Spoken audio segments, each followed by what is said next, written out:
Mirë se erdhe në botën ku askush nuk është i pafajshëm.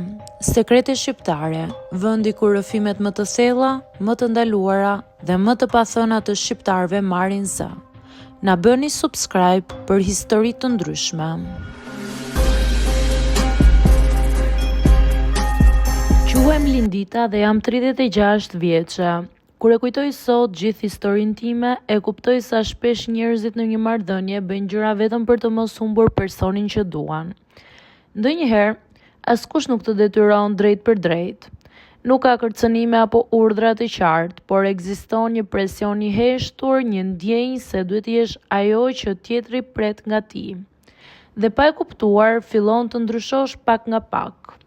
Unë dhe burri im u njohëm kur isha 27 vjeçe. Ishte një nga ato njohjet që fillojnë shumë thjesht, por që të japin ndjesinë se ke gjetur personin e duhur. Ai ishte shumë i sjellshëm në fillim. Më telefononte çdo ditë, më pyeste si më kishte shkuar dita dhe gjithmonë gjente kohë për të dalë bashk. Më kujtohet një nga takimet tona të para. Ishim ulur në një kafenet të vogël dhe po flisnim për gjërat e zakonshme. Punën, familjen, planet për të ardhmen. Ai më pa dhe më tha, më pëlqen shumë mënyra si mendon ti. Në atë moment unë ndjeva shumë mirë, ishte bukur të ndiheshe e vlerësuar nga dikush. Lidhja jonë u bë serioze shumë shpejt. Pas 2 vitesh vendosëm të martoheshim. Dasma jonë ishte e bukur.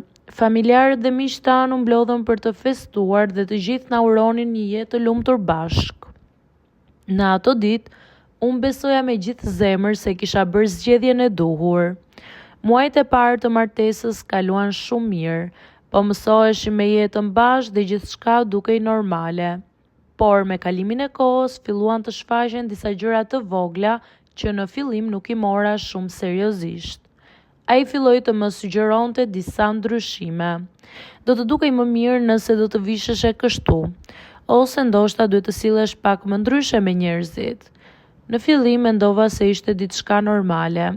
Në një marrëdhënie njerëzit shpesh japin këshilla njëri tjetrit, por me kalimin e kohës këto sugjerime filluan të bëheshin gjithnjë e më të shpeshta.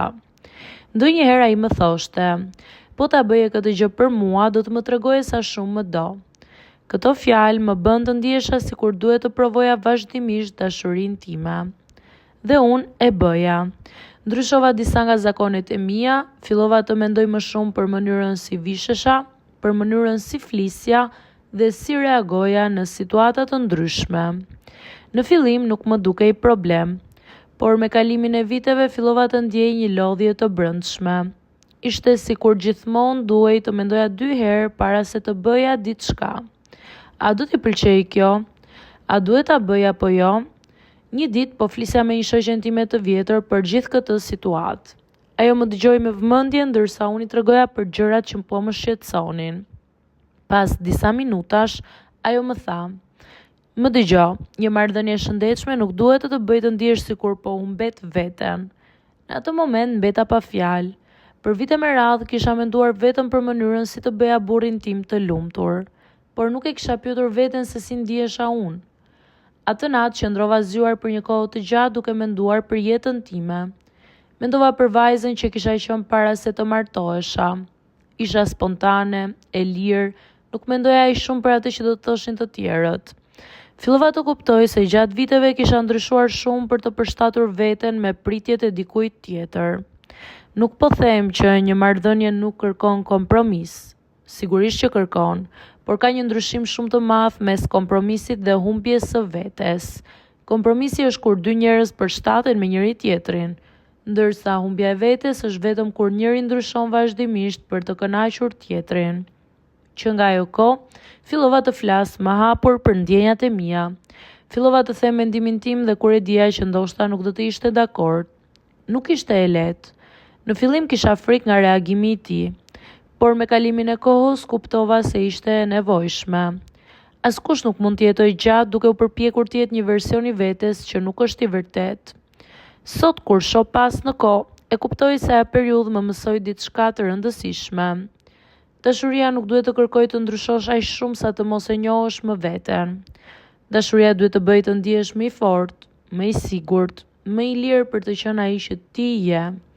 Dhe kjo është diçka që më mori shumë vite për ta kuptuar, por pasi e kupton, nuk e harron më kurrë.